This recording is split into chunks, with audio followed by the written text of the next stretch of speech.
Hello everyone, क्या हाल चाल, कैसे हो सब लोग? बढ़िया, एकदम मस्त। चलो, हमने रेशो स्टार्ट किया था। हमने अभी तक पार्ट वन और पार्ट टू कवर कर लिया। पार्ट थ्री भी हमारा आ चुका है ऑलरेडी, यूट्यूब पे अपलोड हो चुका है पार्ट थ्री। अभी हमें क्या देखना है बच्चों?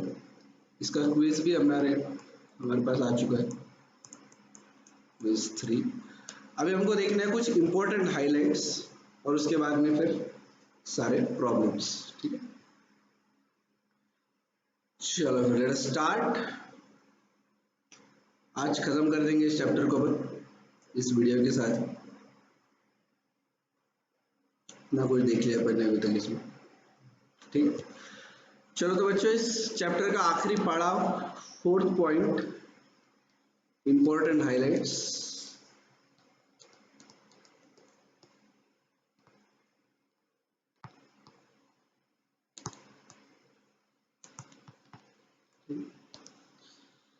चलो, first point, if the ratio between two quantities can be expressed as ratio of two integers, मतलब अगर आप इंटीजर्स के फॉर्म में अगर इसको लिख सके प्रॉपर, तो फिर क्या बोलते हैं? Then those quantities are called commensurable. Commensurable, ठीक है। अगर उसको हम इंटीजर के फॉर्म में लेके आ सकते हैं उसको प्रॉपर, तो क्या बोलते हैं उसको? कमेंसुरेबल। और इल्स, मतलब अगर नहीं लेके आ सकते होंगे, और इल्स इट इज कॉल्ड इनकमेंसुरेबल। ठीक है, ये हमारा पहला पार्ट। इसके ऊपर अगर गलती से आया तो कोई थ्योरी क्वेश्चन आ सकता है, बाकी इसके ऊपर क्वेश्चन आने की संभावना बहुत कम, बहुत बहुत कम। ठीक है, सेकेंड पार्ट, मान लो रेशो जो दिया है आपको वो है A:B। ठीक है, A:B। अब इसके अंदर दो चीजें हो सकती है, एक तो A बड़ा होगा या फिर B बड़ा होगा। तो अपन लिखेंगे अभी, इफ A इज ग्रेटर, अगर ऐसा है, it is called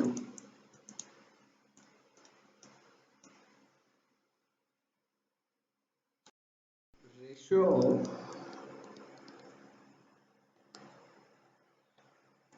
greater inequality.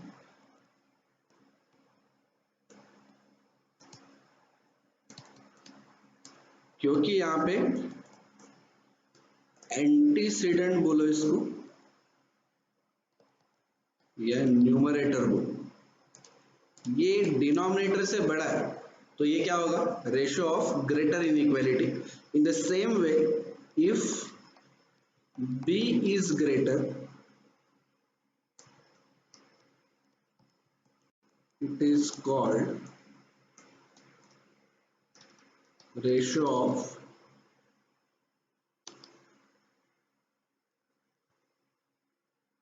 lesser inequality। इसके ऊपर भी क्वेश्चन आने का चांस बहुत कम है।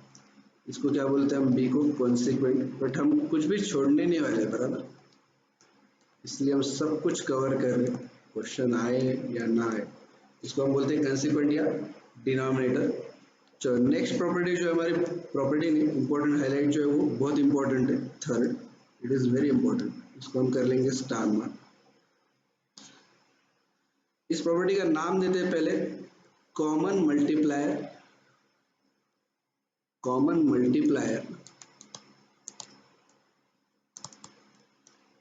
And finding the actual quantity, the actual quantity। पहले कंसेप्ट समझो, ठीक है, कंसेप्ट पहले कंसेप्ट समझो, बाकी लिखना तो फिर हो जाएगा बाद में, मैं इसको समराइज वे में आपको लिख के दूंगा, पहले कंसेप्ट समझ दो।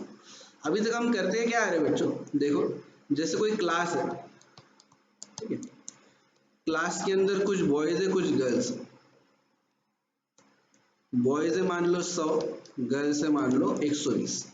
हम क्या करते आ रहे, ये डेटा हमारे पास है, बॉयज इज टू गर्ल्स का डेटा हमारे पास ऑलरेडी है, हम क्या कर रहे हैं, इसका रेशो फाइंड आउट कर रहे हैं। चलो क्या है रेशो, इसका रेशो हमने लिखा 100:120, फिर इसको और छोटा करो 10:12 और छोटा करो 5:6। तो अभी तक जो हमने किया है, ठीक है, प्लीज ध्यान दो, अभी ये बहुत इंपॉर्टेंट पार्ट है। अभी तक हमने जो किया है वो क्या किया है, एक्चुअल क्वांटिटी जो है वहां से हम लोग आए हैं रेशो तक, समझ आ रहा है आपको, एक्चुअल क्वांटिटी हमको ऑलरेडी दी है, वहां से हमारे रेशो तक, ठीक है। अभी जो हमको करना है इसके बाद में वो है रेशो से अपने को जाना है एक्चुअल क्वांटिटी, एक्चुअल क्वांटिटी, ठीक है। यहाँ पे अभी आगे बढ़ने से पहले एक चीज, ये चीज समझ लो, इतना पार्ट एक अच्छे से समझ लो, ये एक्चुअल क्वांटिटी से रेशो तक जाने का पार्ट अगर समझ गया ना, तो रेशो से एक्चुअल क्वांटिटी तक आना बहुत आसान है। सिर्फ इतना एक पार्ट आप समझ लो पहले, ठीक है। यही पे मैं आपको कॉमन मल्टीप्लायर का भी कंसेप्ट सिखा दूंगा, ये एक बार समझ गया ना, आगे का बहुत आसान, एकदम सिंपल, बस इतने पार्ट पे आप ध्यान दो। मेरे पास अगर रेशो क्या है 5:6, बट एक्चुअल में क्लास में कितने बॉयज है 100 और गर्ल्स कितनी है 120। ये जो निकाला है ना आपने, ये सिर्फ रेशो है, 5:6 जो है ये क्या है, सिर्फ और सिर्फ रेशो। क्या ऐसा है आपके क्लास में 5 ही लड़के हैं और 6 ही गर्ल्स है, नहीं, ऐसा बिल्कुल भी नहीं है। फिर ये ऐसा है क्या ये चीज, तो ये क्या है, सिर्फ रेशो। इसलिए एक कंसेप्ट है कॉमन मल्टीप्लायर। कॉमन मल्टीप्लायर मतलब याद करो फिर से हमारी फोर्थ प्रॉपर्टी बच्चों, फोर्थ प्रॉपर्टी क्या देखी थी हमने, अगर याद नहीं आ रही होंगी तो पन्ने पलटा के देख लो, क्या है fourth property, we can multiply or we can divide both terms of a ratio by a single non-zero number। कोई भी एक नॉन जीरो नंबर पकड़ लो और उस नंबर से हम क्या कर सकते हैं, रेशो के दोनों भी टर्म्स को मल्टीप्लाई भी कर सकते हैं और डिवाइड भी कर सकते हैं। वही नंबर जो है ना बच्चों, वही नंबर हमारा कॉमन मल्टीप्लाई, क्या है वो, कॉमन मल्टीप्लाई। अभी यहाँ पे देख लो हमने किया क्या, एक्चुअल में बॉयज कितने हैं 100, हमने कितने लिखे 5, मतलब 100 डिवाइडेड बाय 5 करूं मैं तो आ रहा है 20, बराबर। इन द सेम वे 120 की जगह हमने क्या लिखा है 6, 120 को डिवाइड करो 6 से, कितना आ रहा है 20। इसी का मतलब हमने क्या किया, 100:120, जो 100 को भी 20 से डिवाइड किया, 120 को भी 20 से डिवाइड किया, रेशियो मिला 5:6।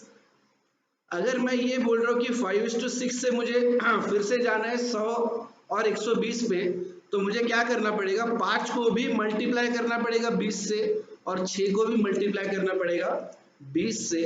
तो ये जो सिंगल नंबर है ना जिससे हम मल्टीप्लाई कर रहे हैं या डिवाइड कर रहे हैं, इसी को क्या बोलते हैं हम लोग, कॉमन मल्टीप्लायर। क्या बोलते हैं इसको अपन, कॉमन मल्टीप्लायर। समझा गया ये, कॉमन मल्टीप्लायर। रेशो के दोनों भी टर्म्स, एंटीसीडेंट और कॉन्सिक्वेंट, दोनों को भी जिस सेम नंबर से मल्टीप्लाई करेंगे या डिवाइड करेंगे, इसको क्या बोलते हैं बच्चों, कॉमन मल्टीप्लायर। आए रहने, अभी देखो एक्चुअली क्वेश्चंस कैसे आते हैं वगैरह सब मैं आपको बाद में बताऊंगा। मुझे अभी एक्चुअली आपको जो समझाना है वो ये है कि इसके बीच में क्या है, यहाँ पे मैं क्या क्या सीख सकता हूँ, एक्चुअल क्वांटिटी से रेशो तक आने का जो प्रोसेस, इसके अंदर मैं क्या क्या सीख सकता हूँ। देखो मेरे पास 4 चीजें हैं, 4 चीजें क्या है, अभी तो आपको दिख रहा होगा सिर्फ 100 और 120, ठीक है। मैं यहाँ पे लिखता हूँ कि अपने पास है 4 चीजें, ये हमको सीखना बाकी है, ये पार्ट जो है वो बाकी, ठीक है। ये जो पार्ट है टू बी टॉट, ये मैंने अभी तक आपको सिखाया नहीं। मैं अभी भी आपको इसी चीज की बात कर रहा हूँ, एक्चुअल क्वांटिटी से रेशो तक जाने की, और उसी के अंदर आप सब कुछ समझ जाओगे, ठीक है। क्योंकि ये एग्जैक्टली उल्टा प्रोसेस है। आपको एक बार एक्चुअल क्वांटिटी से रेशो तक कैसे पहुंच रहे हैं वो समझ गया, तो रेशो से एक्चुअल क्वांटिटी तक पहुंचना कोई भी बड़ी बात नहीं है, ठीक है। हमको यहाँ पे ना बच्चों चार चीजें हमारे पास, देखते क्या क्या है। हमारे पास है एंटीसीडेंट, एंटीसीडेंट। हमारे पास है कॉन्सिक्वेंट, हमारे पास है टोटल, टोटल नंबर, और हमारे पास है डिफरेंस। एक्चुअल के अंदर का देख लेते हैं सबसे पहले, किसके बीच का, एक्चुअल, ठीक है। एक्चुअल यानी कि 100 इज टू 100 एंड 120। मैं यहाँ पे लिखता हूँ प्रॉपर, 100 बॉयज, आप भी लिखेंगे मेरे साथ, 100 बॉयज एंड 120 गर्ल्स। इसके अंदर चलो बताओ मुझे, एंटीसीडेंट क्या है 100 और 120 में, भले ये रेशो नहीं है फॉर द टाइम भी, क्योंकि अभी हमने उसको लोवेस्ट फॉर्म में लेके नहीं गए, बट एक्चुअल में एंटीसीडेंट बोलते हैं, या फिर न्यूमरेटर बोलो, आपको कोई फर्क नहीं पड़ेगा। यहाँ पे न्यूमरेटर भी बोल सकते हो इसको, डजंट मैटर, या यहाँ पे बोल सकते हो डिनोमिनेटर। यहाँ पे कितना है ये 100,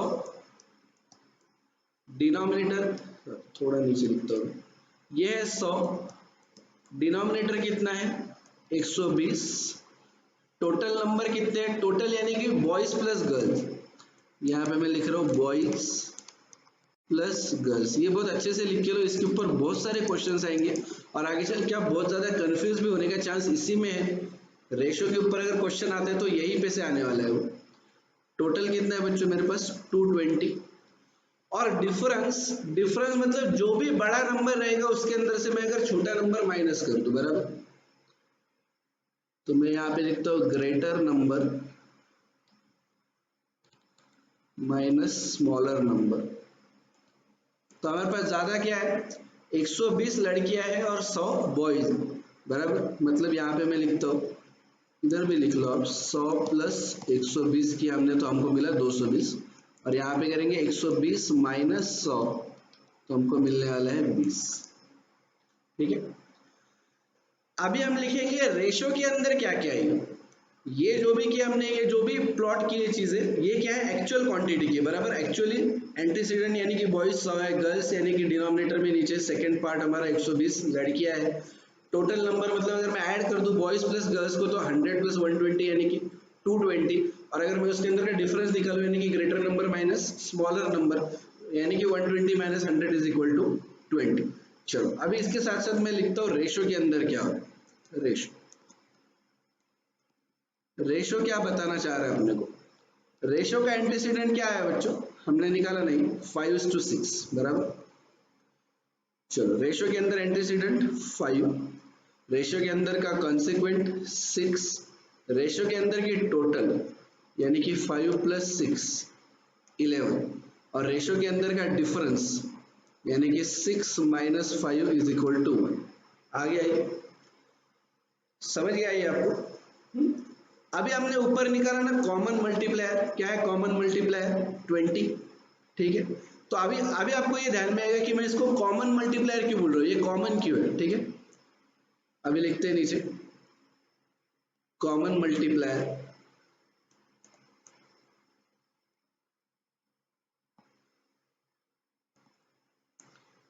ये है 20, ये भी मान लो आपको दिया है क्वेश्चन में, ठीक है।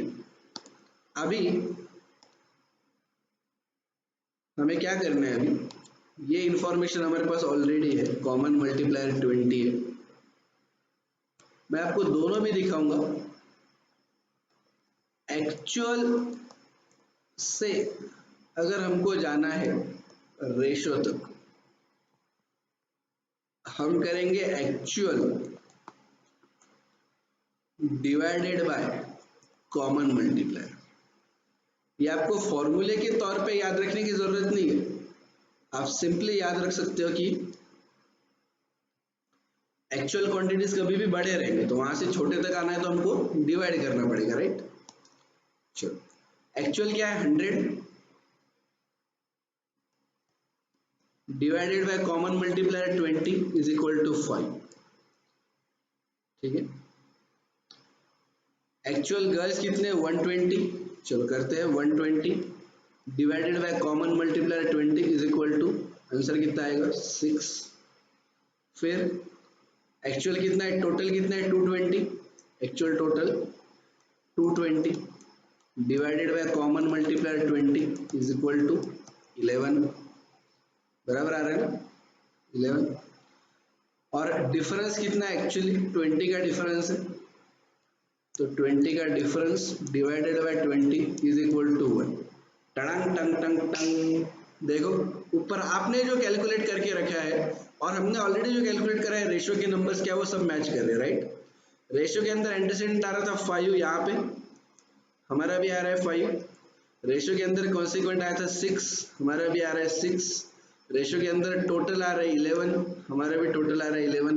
रेशियो के अंदर का डिफरेंस आ रहा है 1, हमारा भी डिफरेंस आ रहा है। ये सब कुछ मैं आपको क्यों बता रहा हूँ, क्योंकि मान लो आपको क्वेश्चन आ जाएगा कि एक क्लास है उसके अंदर टोटल बच्चे 120। ठीक है, ये छोड़ दो, अभी के लिए यही एग्जांपल कंटिन्यू करते हैं। आपको दिया है टोटल बच्चे हैं 220, ठीक है, लिखता हूं मैं नीचे, टोटल बच्चे आपके पास 220। इसके अंदर का बॉयज इज टू गर्ल्स, इनका रेशियो दिया है उन्होंने, बॉयज टू गर्ल्स का रेशियो दिया है, ये दिया है मान लो 5:6। आपके पास इतनी इंफॉर्मेशन है, आपको नहीं पता है अभी कि बॉयज कितने गर्ल्स कितने, तो आपको अभी क्या करना है, यहां पे देखना है ये 220 है क्या चीज, ये एंटीसीडेंट की बात कर रहा है यानी कि ए की बात कर रहा है, या फिर कॉन्सिक्वेंट की बात कर रहा है यानी कि बी की बात कर रहा है, या फिर a प्लस बी की बात कर रहा है यानी कि टोटल, या फिर greater number minus smaller number यानी कि a माइनस बी या b माइनस a की बात कर रहे हैं, जो भी होगा। तो यहाँ पे गर्ल्स b जो है वो बड़ा है 6, राइट, तो यहाँ पे होगा b माइनस है, बट हो सकता है किसी एग्जांपल में वो a माइनस बी भी हो, राइट। तो पहले तो हमको देखना है कि ये बात कर किसकी रहे, आ रहा है कि नहीं। इन्होंने क्या बोला है, टोटल मतलब बॉयज प्लस गर्ल्स मिला के टोटल कितना है 220, तो ये किसकी बात कर रहे हैं, a प्लस बी की, बराबर। अगर ये a प्लस बी की बात कर रहा है तो मुझे रेशो के अंदर भी a प्लस बी करके लेना पड़ेगा। तो a क्या है मेरा 5, b क्या है मेरा 6, तो मैं a लूंगा 5 प्लस b लूंगा 6 इज इक्वल टू कितना है 11। मेरे पास अभी तक कॉमन मल्टीप्लायर है नहीं, मेरा क्वेश्चन यही से चालू है कि एक क्लास है उसके अंदर टोटल 220 बच्चे हैं, जिसके अंदर बॉयज है 5, मतलब बॉयज टू गर्ल्स का रेशियो क्या है 5:6, बराबर। तो मैं क्या कर रहा हूं यहाँ पे, पहले मैंने टोटल करके लिया 11। तो देखो बच्चों, मेरी एक्चुअल की जो टोटल है ना, एक्चुअल की टोटल वो है 220, और मेरी जो रेशियो की टोटल है ना, रेशियो की टोटल यानी कि a प्लस बी वो है 11। तो मैंने कॉमन मल्टीप्लायर कैसे निकालना है,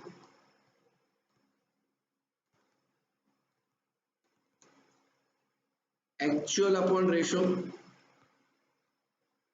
actual total upon ratio total,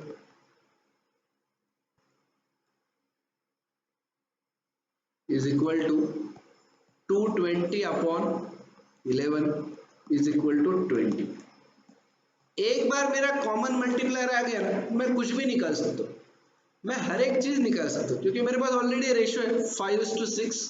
चलो कॉमन मल्टीप्लायर लगाओ, 20 इंटू 5 100 बॉयज है, 20 इंटू 6 120 लड़कियां है, टोटल कितना है अपना 11 इंटू 20 220, टोटल है, हमारा टोटल मैच कर रहा है क्या? क्वेश्चन में दिया था total, oh my God, correct. ये 220 मैच कर गया यहाँ पे। यहाँ पे पूछा नहीं, बट पूछ भी लेते अगर डिफरेंस, तो क्या लेते हैं अपन, 6 - 5 यानी कि 1 into 20 मिल गया डिफरेंस। तो आप कुछ भी फाइंड आउट कर सकते हैं, आ रहा है ध्यान में। आप एक्चुअल से रेशो तक जा सकते हैं, रेशो से एक्चुअल तक जा सकते हैं। सिर्फ आपको एक चीज याद रखनी है, एक्चुअल से रेशो तक जाने के लिए क्या करना पड़ेगा, नंबर्स को डिवाइड करना पड़ेगा कॉमन मल्टीप्लायर से। डिवाइड, हाँ, मल्टीप्लाई नहीं करेंगे, क्योंकि आप हमेशा याद रखेंगे एक्चुअल क्वांटिटीज रहेंगी ज्यादा और रेशो रहेगा छोटा, क्योंकि रेशो इज लोवेस्ट फॉर्म। तो लोवेस्ट फॉर्म मतलब छोटा फॉर्म है, तो बड़े से छोटे तक आने के लिए क्या करना पड़ता है, डिवाइड। छोटे से बड़े तक जाने के लिए क्या करना पड़ता है, मल्टीप्लाई। तो इसके लिए अगर एक्चुअल से हमको रेशो तक आना है तो क्या करेंगे हम, कॉमन मल्टीप्लायर से डिवाइड। उसी तरीके से अगर हमको रेशो से एक्चुअल नंबर तक जाना है तो क्या करना पड़ेगा, मल्टीप्लाई। आ रहा है ध्यान में? आई होप कि आपको ये समझ आ रहा होगा, क्योंकि ये बहुत इंपॉर्टेंट कंसेप्ट है, ये बहुत जरूरी है। इसके ऊपर आपको बहुत सारे क्वेश्चन मिलेंगे मॉड्यूल में भी, और अगर रेशो के क्वेश्चंस आते हैं तो इसके ऊपर से आने का बहुत ज्यादा चांस है। करेक्ट, वर्ड प्रॉब्लम्स भी जो आपको आते हैं वो सब यही से आते हैं। ये पार्ट इंपॉर्टेंट हाईलाइट्स में मैंने इसीलिए डाला, ये बहुत इंपॉर्टेंट है हमारे लिए, सारे क्वेश्चंस यही से आने वाले। चलो अभी हम क्या करेंगे, और एक क्वेश्चन लेंगे, और एक क्वेश्चन लेके समझते हैं कि देखते हैं हमको ध्यान में आ रहा है या नहीं। ठीक है, देखो क्या बोल रहे हैं, अ बैग कंटेन्स फ्रूट्स, ठीक है, कंटेन्स फ्रूट्स, दो फ्रूट्स है, मैंगोज एंड एप्पल। अभी हमने टोटल का तो एग्जांपल पहले देख लिया ना ऑलरेडी, यहाँ पे स्कूल के बॉयज और गर्ल्स का। अभी यहाँ पे हम कुछ अलग एग्जांपल लेते हैं, ठीक है। मैंगोज और एप्पल है, टोटल मैंगोज इसके अंदर कितने हैं, टोटल मैंगोज ये मान लो 20, ठीक है। एप्पल्स कितने अपने को पता नहीं है, बट इन्होंने इसके साथ साथ और एक इंफॉर्मेशन दी अपने को। इन्होंने बोला ratio of mangoes to Apple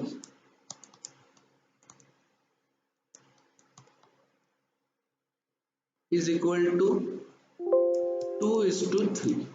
क्या बोल रहे, 2:3। अभी सबसे पहले क्या करेंगे, हम इक्वेट करके लेंगे, ठीक है।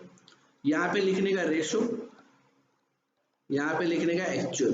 देखेंगे इन्होंने दिया क्या है, ए बी या a + b, ठीक है। तो ये क्या बोल रहे हैं, मैंगोज का बोला है, और मैंगोज का क्या बोला, mangoes is to apple. Ratio क्या दिया है, mangoes is to apple, mangoes is to apple. तो mangoes is to apple ratio क्या है, 2:3। करेक्ट, ये रेशो दिया अपने को, मतलब अपने पास a है 2, b क्या है 3, a + b कितना है 5, और ग्रेटर माइनस स्मॉलर यानी कि 3 - 2 क्या है 1। पहले लिख के ले लेंगे क्या दिया है अपने को, और एक्चुअल क्या दिया है, एक्चुअल में क्या दिया है अपने को, सिर्फ मैंगोज का फिगर दिया है, ठीक है। ऊपर के एग्जांपल में अपने को एक्चुअल क्या दिया था, टोटल दिया था, बट यहाँ पे एक्चुअल की टोटल नहीं दी इन्होंने, क्या दिया अपने को, एक्चुअल में मैंगोज कितने हैं वो दिया है। तो इसको किसके साथ इक्वेट करेंगे, a के साथ या b के साथ या a + b के साथ या फिर b - a के साथ में। ये क्या actually b - a, difference gap, बराबर। तो ये 20 को इक्वेट कर सकते हैं अपन मैंगोज के साथ में, मतलब a के साथ। तो ये कितना है 20, ठीक है।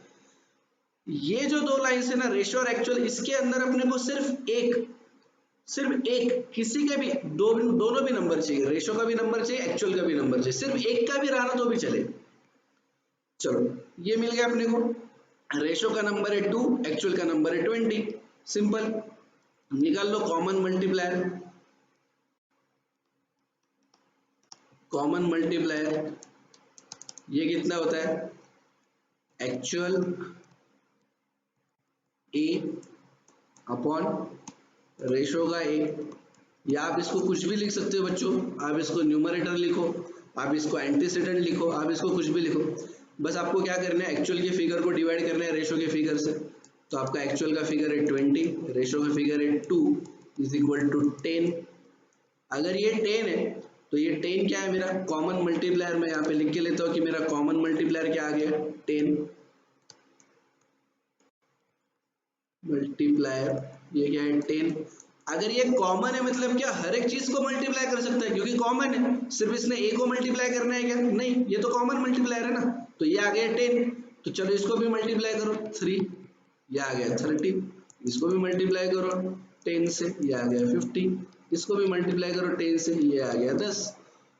चलो चेक कर लेते हैं कि अपने आंसर बराबर है क्या। हाँ, अपन जनरली टैली करना जरूरी है ना, जैसे अकाउंट में टैली करते हो बैलेंस शीट टैली हो गई कि नहीं, वैसे यहाँ पे भी चेक कर लेते हैं टैली हो रहा है कि नहीं। ठीक है, तो मैं यहाँ पे एक स्क्वायर बनाता हूँ, इसके अंदर अपन टैली करेंगे। ठीक है, चलो मेरा मैंगो इज टू एप्पल का रेशियो क्या है 20:30। आप रेशियो निकालो, इसका कितना आता है, 0 0 कट जाएगा, रेशियो आ जाएगा 2:3। क्वेश्चन में क्या दिया था अपने को, रेशियो 2:3। करेक्ट, हो गया टैली मेरा। एक्चुअल में अपना जो रेशियो आ रहा है वो, और जो क्वेश्चन में दिया था वो टैली हो गया। ये करना क्यों आपको, गलती से अगर आपने इक्वेट करने में अगर गलती कर दी है ना तो गड़बड़ हो जाएगी। जैसे मान लो इसी एग्जांपल में आपने ये जो एक्चुअल 20 यहाँ पे लिखना है ना, एक्चुअल 20 जो यहाँ पे लिखना है, आपने अगर ये गलती से मान लो a प्लस बी के साथ में इक्वेट कर दिया 20 इधर, तो क्या हो जाएगा, आपका आंसर गलत आ जाएगा क्योंकि a प्लस बी का रेशियो का आंसर क्या है 5, और आपने एक्चुअल का आंसर क्या लिखा है 20। आ रहे ध्यान में, वापस बोलता हूँ, आपने a प्लस बी रेशियो का आंसर क्या लिखा है 5 बराबर, और एक्चुअल का आंसर क्या है 20। अगर आपने गलती से 20 इधर लिख दिया तो की बात कर रहा हूँ मैं, तो आपका कॉमन मल्टीप्लायर क्या आएगा बच्चों, 20 डिवाइडेड बाय 5 करेंगे अभी, ना कि 2। तो 20 डिवाइडेड बाय 5 करते तो कॉमन मल्टीप्लायर कितना आएगा आपका 4। अगर कॉमन मल्टीप्लायर आपका 4 आया तो आप बी का आंसर क्या निकालोगे, ये अब यहाँ पे 10 की जगह 4 आ जाएगा, तो उसका आंसर आप निकालोगे 4 इंटू 3 इज इक्वल टू 12। अगर बी आ गया 12, ए आपका ऑलरेडी है आपके पास 20, तो आप क्या लिखोगे 20:12। इसका रेशियो निकाल के देखो क्या आ रहा है, यहाँ पे 4 से इसको डिवाइड कर सकते हैं हम लोग, 20 को डिवाइड करेंगे तो आएगा 5, 12 को डिवाइड करेंगे तो आएगा 3। एक्चुअल में अपने को क्या रेशियो दिया है, एक्चुअल में अपने को रेशियो दिया है 2:3। कहाँ पे दिया है वो, ये यहाँ पे 2:3, और हमने जो टैली करके निकाल के लेके आया वो क्या लेके आए 5:3। मतलब आपको ध्यान में आ जाएगा कि ये मेरा गलत है। अरे समझ में, तो अगर ये आपने इक्वेट करने में कभी गलती कर दी ना, तो फिर आपको ये टैली पे से समझ में आ जाए। अरे क्या ध्यान में, चलो और एक एग्जांपल लेना है, डिफरेंस का लेते हैं अभी, है ना, मजेदार है ना, मजा आ रहा है, बने रहो मेरे साथ। आपको ये अभी आसान भी लग रहा होगा तो भी सब कुछ देखो, क्योंकि ये वर्ड प्रॉब्लम्स में बहुत सारे बच्चे कंफ्यूज होते हैं, और ये हमारा बहुत टाइम का एक्सपीरियंस है। शुरुआत में लगता है ऐसा कि ये क्या है, टाइम पास चल रहा है सब कुछ, बट बाद में बहुत ज़्यादा कंफ्यूज होते हैं। ठीक है, तो और एक एग्जाम्पल लेंगे अभी अपन डिफरेंस का। ठीक है, चलो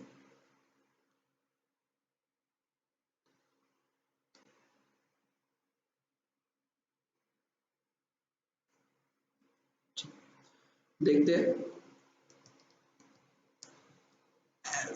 एवरेज में एक second, percentage marks obtained by girls are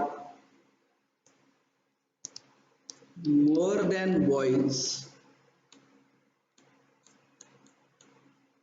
by 10।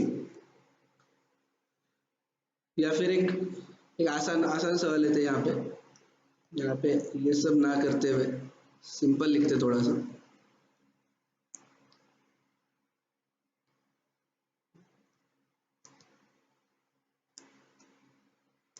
There are few boys and girls in a class.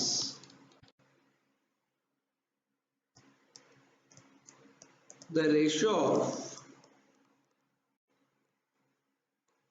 boys is to girls is 4:5। क्या बोल रहे हैं, ratio boys is to girls का 4:5। और एक इन्फॉर्मेशन देनी पड़ेगी, सिर्फ इतनी इन्फॉर्मेशन देके आप कभी फाइंड आउट नहीं कर पाओगे आप, क्योंकि एक्चुअल में और रेशो का कुछ तो एक नंबर आपको कॉमन मिलना चाहिए, तभी आप क्या कर पाओगे, उसको कंपेयर करके कॉमन मल्टीप्लायर ढूंढ पाओगे, राइट। तो इसके लिए और एक उन्होंने नंबर दिया है, गर्ल्स आर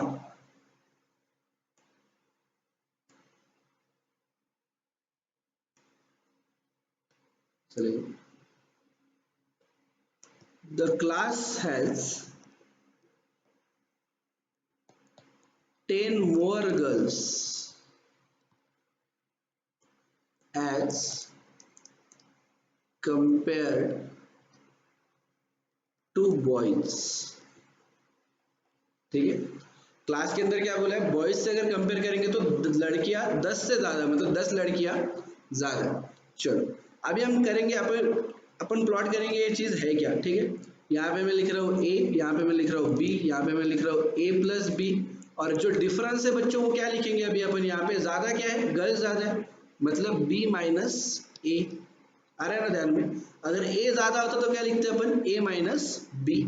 चलो रेशो के अंदर क्या क्या है, क्या क्या पता है अपने को, देखो रेशो दिया है 4:5, तो 4 क्या है हमारा एंटीसीडेंट, 5 क्या है कॉन्सिक्वेंट, a प्लस बी क्या है 9, एंड b माइनस ए क्या है 5 माइनस 4 1, बराबर। एक्चुअल का भी लिख लो क्या क्या आ रहा है ये, एक्चुअल के अंदर क्या बोल रहे हैं ये, बोला क्या है वो ध्यान से पढ़ना जरूरी है, वर्ड प्रॉब्लम्स के अंदर बहुत जरूरी है ध्यान से ये पढ़ना कि ये बोल क्या रहे हैं। ठीक है, अपने को रेशो के सारे प्रॉपर्टीज भी आते होंगे, सारे टाइप्स भी आते होंगे, सब कुछ आता होगा, लेकिन पढ़ते टाइम पे अगर गलती कर देंगे ना तो पूरा आंसर गड़बड़ा हो जाए। ठीक है, तो इसके लिए देखेंगे बोला क्या है, the class has 10 more girls as compare to boys. 10 लड़कियां ज्यादा है, मतलब ये ए है क्या, नहीं, ए क्या रिप्रेजेंट करता है, नंबर ऑफ बॉयज। फिर ये बी है क्या, बी है, नहीं, क्यों, क्योंकि बी क्या है, टोटल नंबर ऑफ गर्ल्स। ये 10 क्या है, 10 क्या बोल रहे हैं, लड़कियां कितनी ज्यादा है एज कंपेयर टू बॉयज, मतलब अगर बॉयज 100 है तो लड़कियां होंगी 110, अगर बॉयज 200 है तो लड़कियां होंगी 210, अगर बॉयज 300 है तो लड़कियां होंगी 310। तो ये तो वो डिफरेंस है दोनों के बीच का, तो ये टोटल नंबर ऑफ गर्ल्स भी नहीं है।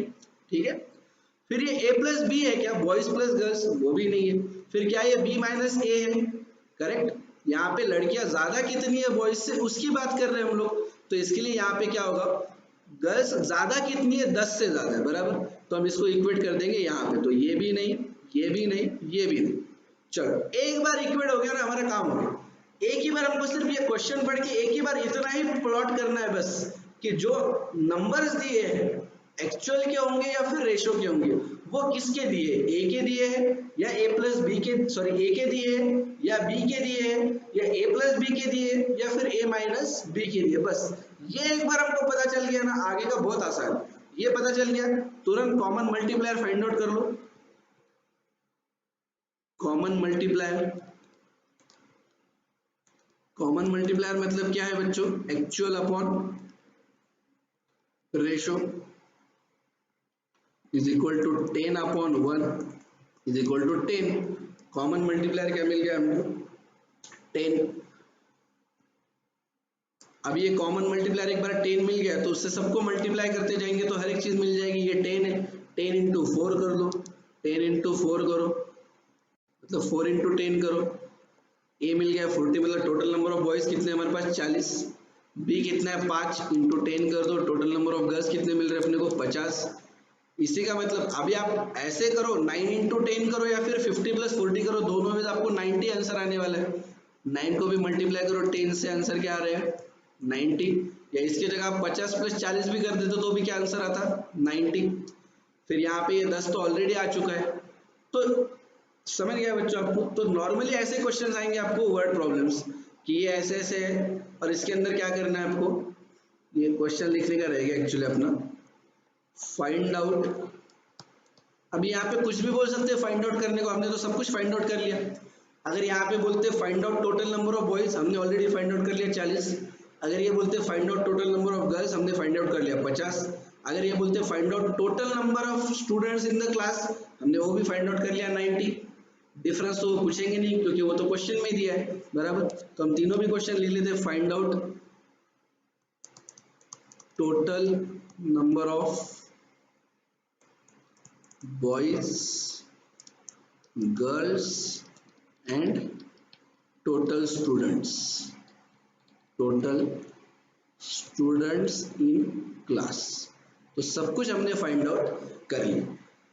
तो हमारा काम क्या है बच्चों, जो भी हमको रेशो दिए हैं या फिर जो भी हमको एक्चुअल क्वांटिटीज दी है, सबसे पहले प्लॉट कर लेने का ये कि ये ए है या बी है या ए प्लस बी है या फिर ए माइनस बी या फिर बी माइनस ए है, यानी कि डिफरेंस है। तो ये जो चार्ट है ना आपका, ये बहुत इंपॉर्टेंट है, ठीक है।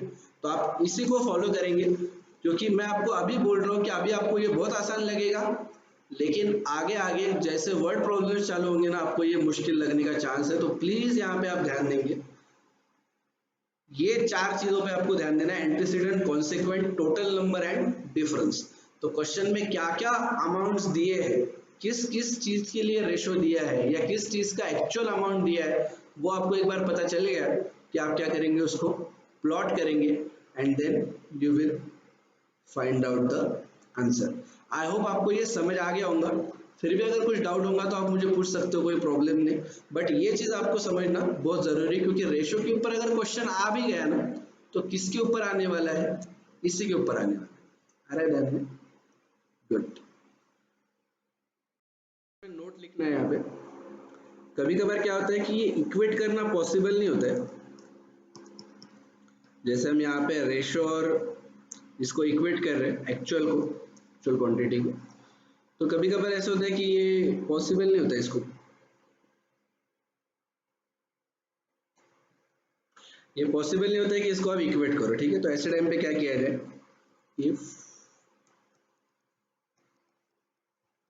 It is not possible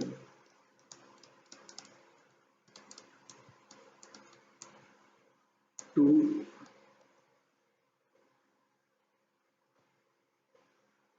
it is not possible to equate any of के अंदर क्या आएगा, a b a plus b या फिर a माइनस बी और b माइनस ए, जो भी बड़ा है, any of this in ratio and actual quantity, then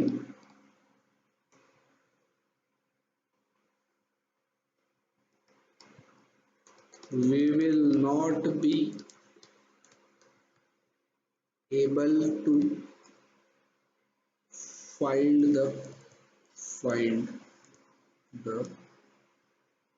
common multiplier।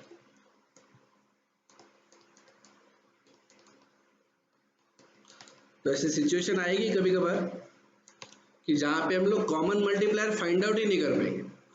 तो ऐसे टाइम पे क्या करने का, कॉमन मल्टीप्लायर को पकड़ने का x, assume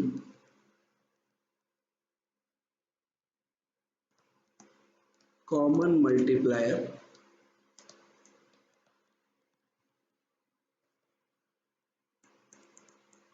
to be x।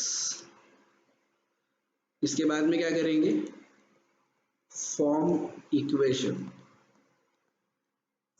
Equations, फिर find out x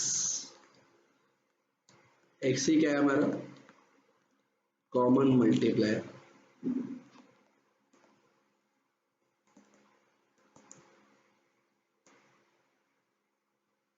and then find out the solution।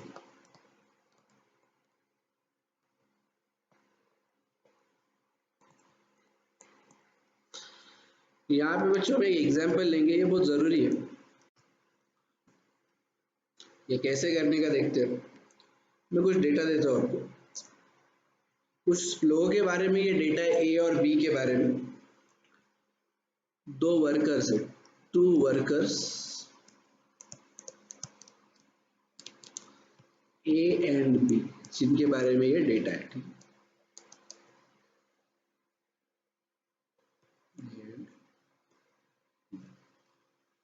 क्या देते हैं क्वेश्चन में, देते हैं कि ए और बी कुछ सैलरी अर्न करते हैं। क्या करते हैं, ए और बी कुछ सैलरी अर्न करते हैं, उसका उन्होंने कुछ रेशो दिया है। तो मैं यहाँ पे लिखता हूँ रेशियो ऑफ सैलरी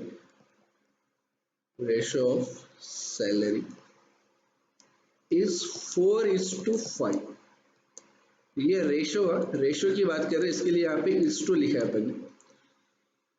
फिर इनका बोलेंगे कि वो कुछ सेविंग करते, कितनी सेविंग करते ये लोग, 50 रुपए, और इनका एक्सपेंडिचर का भी रेशो देंगे, ठीक है। मैं यहाँ पे इसका भी रेशो लिखता हूँ, ratio of expenditure, ratio of expenditure. ये रेशो जो है काय का, एक्सपेंडिचर का, मतलब सैलरी के अंदर से सेविंग्स माइनस करने के बाद जो बचेगा उसको क्या बोलेंगे हम, एक्सपेंडिचर। अरे ध्यान में, तो ये रेशियो है 7:9, और नीचे दिया है each one saves ₹50, करेक्ट। अभी जो बोल रहे हैं अपने को, दोनों भी सिर्फ रेशियोज ही दिए हैं। अरे ध्यान में, आपको आपको एक्चुअल फिगर काय का दिया है, सेविंग का। सेविंग का क्या होता है, salary minus savings is equal to expenditure. But problem क्या है बच्चों, यहाँ पे आपको ना सैलरी का एक्चुअल अमाउंट पता है, ना एक्सपेंडिचर का एक्चुअल अमाउंट पता है। आपको काय का अमाउंट पता है, एक्चुअल सिर्फ सेविंग्स का। तो यहाँ पे ना ही आपको ए पता है, बराबर ना, आपके पास, यानी कि नहीं आ रहा समझ में, ठीक है, मैं लिखता हूँ फिर, ठीक है। मेरा ए क्या है बच्चों, ए के अमाउंट्स, और बी क्या रहेगा, कौन सा ए और बी की बात करो मैं, ये ए और बी की, a b, a plus b या a minus b, b minus a. यहाँ पे अगर मैं सैलरी की बात करूं तो मेरे पास रेशियो है, ए और बी दोनों का भी रेशियो है, राइट। एंटीसीडेंट भी है 4 और कंसिक्वेंट भी है 5, लेकिन ना ही मेरे पास सैलरी का एक्चुअल अमाउंट है, ना ही मेरे पास सैलरी मतलब ए का अमाउंट है, ना ही बी की सैलरी की अमाउंट है, ना ही टोटल सैलरी की अमाउंट है, ना ही टोटल सैलरी में के डिफरेंस की अमाउंट। आ रहा है ना ध्यान में। या अगर मैं एक्सपेंडिचर की बात करूं तो मेरे पास है, एंटीसीडेंट है 7, कॉन्सिक्वेंट है 9, बट एक्चुअल अमाउंट की अगर मैं बात करूं तो एक्चुअल अमाउंट ना ही मेरे पास ए की है, ना ही बी की है, ना ही ए प्लस बी है, ना ही ए माइनस बी या बी माइनस ए है। फिर मेरे पास एक्चुअल अमाउंट क्या की है, सेविंग की, 50 रुपए, दोनों में 50-50 रुपए सेव कर रहे हैं, मतलब ए भी आएगा 50, बी भी आएगा 50, लेकिन इसका रेशियो से कोई ताल्लुक नहीं है। तो फिर ऐसे टाइम पे कॉमन मल्टीप्लायर कैसे फाइंड आउट करें, तो इसलिए ऐसे टाइम पे हम एज्यूम करते हैं कॉमन मल्टीप्लायर x। तो let us assume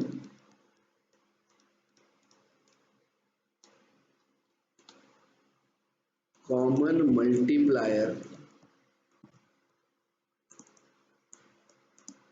to be x। आएगा ध्यान में। और आपको तो पता है कॉमन मल्टीप्लायर जो है, हम उससे सबको मल्टीप्लाई कर सकते हैं बाद में, अगर x पता चल गया तो उसके बाद में हम सबकी अमाउंट्स निकाल सकते हैं। लेकिन लेकिन लेकिन आपको एक चीज का यहाँ पे बहुत अच्छे से ध्यान रखना पड़ेगा, सैलरी का रेशियो 4:5 है, एक्सपेंडिचर का रेशियो 7:9 है। ऐसे टाइम पे कॉमन मल्टीप्लायर सैलरी के रेशियो के लिए भी होगा और एक्सपेंडिचर के रेशियो के लिए भी होगा, ऐसा नहीं है, ठीक है। तो इसलिए ये x कोई भी एक ही रेशियो का कॉमन मल्टीप्लायर हो सकता है, कोई भी एक ही रेशियो, करेक्ट। दो अलग अलग रेशियो का कॉमन मल्टीप्लायर एक ही नहीं होगा, क्योंकि कॉमन मल्टीप्लायर ये कंसेप्ट कहाँ से आया अपना, प्रॉपर्टी नंबर 4, जो बोलती एक रेशियो के अंदर के दोनों टर्म्स को अगर आप एक ही नंबर से मल्टीप्लाई करो तो वो रेशियो रहता है सेम। बट यहाँ पे तो रेशियो है अलग अलग, बराबर है ना। इनकम का रेशियो अलग है 4:5 और एक्सपेंडिचर का रेशियो अलग है 7:9। तो क्या यहाँ पे दोनों रेशियोज को मल्टीप्लाई करने वाला एक ही टर्म होगा, ऑब्वियसली नॉट। आ रहा है ध्यान में। तो इसलिए यहाँ पे मैं एज्यूम कर रहा हूँ, let us assume common multiplier to be x। तो कौन से रेशियो का ये भी मुझे लिखना पड़ेगा, ऑफ रेशियो ऑफ सैलरी, ये बहुत इंपॉर्टेंट है, ऑफ रेशियो ऑफ सैलरी। ये बहुत इंपॉर्टेंट पार्ट है कि मैंने ये x किसका कॉमन मल्टीप्लायर एज्यूम किया है, सैलरी के रेशियो। तो अभी मुझे क्या करना पड़ेगा, इक्वेशन फॉर्म करना पड़ेगा। इक्वेशन क्या होता है normally, salary minus savings is equal to expenditure. तो मैं क्या लिखता हूं अभी, salary of A minus savings of A upon salary of B minus savings of B. क्या मिलने वाला है मुझे, इसका आंसर क्या है, एक्सपेंडिचर। तो आगे लिखता हूँ एक्सपेंडिचर ऑफ ए बराबर ना, salary of A minus savings of a किया तो क्या मिलेगा, expenditure of A upon expenditure of b, right. Salary क्या है, सैलरी हमको पता नहीं है, बट मेरे पास रेशियो है। क्या है रेशियो, सैलरी का रेशियो, सैलरी रेशियो 4:5 और मेरा कॉमन मल्टीप्लायर क्या है, x। मतलब एक्चुअल सैलरी ए की होगी 4x और बी की होगी 5x। क्योंकि नॉर्मली क्या करते हैं अपन, अगर मुझे पता चलता है कि यहाँ पे कॉमन मल्टीप्लायर मान लो 10 है, तो मेरी एक्चुअल सैलरी कितनी आती, ए की आती 40, बी की आती 50, मैं क्या करता कॉमन मल्टीप्लायर से मल्टीप्लाई कर देता हूँ उनको। तो यहाँ पे मुझे पता नहीं है, लेकिन फिर भी मैं क्या करूंगा, x से उसको मल्टीप्लाई कर दूंगा। तो इसके लिए सैलरी ऑफ ए रहेगा 4x माइनस, क्या मुझे सेविंग की अमाउंट पता है, हाँ पता है भाई, यहाँ पे दिया है उन्होंने लिख के प्रॉपर, ये ईच वन सेव्स ₹50 लिखा हुआ है यहाँ पे। तो यहाँ पे सीधी सीधी एक्चुअल अमाउंट ही पता है अपने को, तो यहाँ पे लिख देंगे -50 अपॉन सैलरी ऑफ बी कितनी है 5x minus 50 is equal to expenditure का रेशियो क्या है 7/9, करेक्ट। ये इक्वेशन तो अपने को आता है सॉल्व करने। सबसे पहले क्रॉस मल्टीप्लाई करके लेंगे, ये 9 को लेके जाएंगे इधर, बराबर, ये 9 को लेके जाएंगे इधर और इसको लेके जाएंगे इधर। चलो क्रॉस मल्टीप्लाई करते हैं, 9 से 4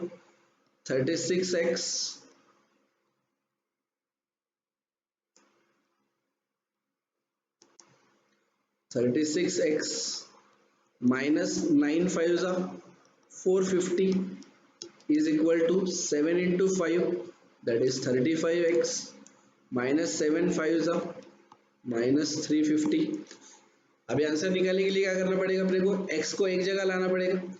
तो 36x माइनस ये 35 को इधर लेके आ जाएंगे, तो ये यहाँ पे पॉजिटिव है, करेक्ट, यहाँ पे पॉजिटिव है, इसके लिए इधर आके निगेटिव हो जाएगा। -35x is equal to -350।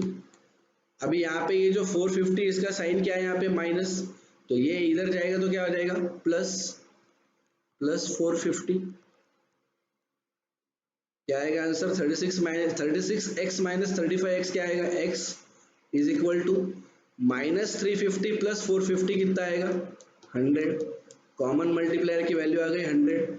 चलो सैलरी निकाल लेते हैं, salary of A is equal to 4 into 100 is equal to 400 and salary of B is equal to 5 into 100 is equal to 500। अभी टैली करना जरूरी है कि आंसर हमारे करेक्ट आ रहे हैं या नहीं आ रहे, बराबर। तो इसके अंदर से माइनस कर दो सेविंग्स। अभी मैं यहाँ पे लिखता हूँ नीचे, यहाँ पे लिखते हैं ए, यहाँ पे लिखते हैं बी। सैलरी ले लो, कितनी है सैलरी, ए की अभी निकाली अपन ने 400 रुपये, बी की कितनी निकाली अपन ने 500। सेविंग्स ऑलरेडी दी अपने को, कितनी है सेविंग्स 50, बराबर। तो एक्सपेंडिचर क्या आने वाला है बच्चों, 400 माइनस 50 मतलब 350, 500 माइनस 50 मतलब 450, ये तो पता है ना। Salary minus savings is equal to expenditure. अब ये 350 350:450 का रेशियो क्या है चेक करते हैं, 350:450। सबसे पहले तो 0 0 कट जाएगा, यानी कि 35:45। अभी हम इसको 5 से डिवाइड कर सकते हैं, इज इक्वल टू 7:9। क्या हमको क्वेश्चन में भी यही रेशियो दिया था एक्सपेंडिचर का, चेक करते हैं चलो ऊपर, करेक्ट, रेशियो ऑफ एक्सपेंडिचर 7:9 और हमको भी क्या मिला यहाँ पे 7:9। आ रहा है क्या ध्यान में, यहाँ पे मुझे सिर्फ आपको एक चीज बतानी है, ये आंसर शुरू करने से पहले मैंने बोला था x जो हमने कॉमन मल्टीप्लायर पकड़ा है कोई भी एक ही रेशो का पकड़ सकते हैं, दोनों का भी नहीं पकड़ सकते, राइट। ऐसे ही क्यूरियोसिटी के लिए यहाँ पे कॉमन मल्टीप्लायर से मल्टीप्लाई करके देख लो 7:9 को, तो 7:9 दोनों को मल्टीप्लाई कर दो 100 से, क्योंकि x का आंसर हमारा 100 आया था, इंटू 100, तो ये आएगा 700 इंटू 900, मतलब हमारा एक्चुअल एक्सपेंडिचर कितना आ रहा है 700 और 900, और करेक्ट आंसर क्या हमारा ये है 350 और 450।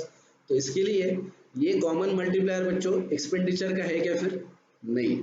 तो प्लीज यहाँ पे ध्यान देंगे आप लोग कि ये जब x हम पकड़ते हैं तो ये हमेशा कॉमन मल्टीप्लायर किसका होगा, कोई भी एक रेशो का, और वो वहीं पे यूज कर सकते हैं हम लोग। तो ये इस टाइप से आपको क्या करना पड़ेगा, सॉल्यूशन निकालना पड़ेगा इसका। मैं और एक बार समझाता हूँ। क्वेश्चन में क्या दिया था अपने को, क्वेश्चन में अपने को दिया सैलरीज, सेविंग्स और एक्सपेंडिचर, इसकी बात हो रही है।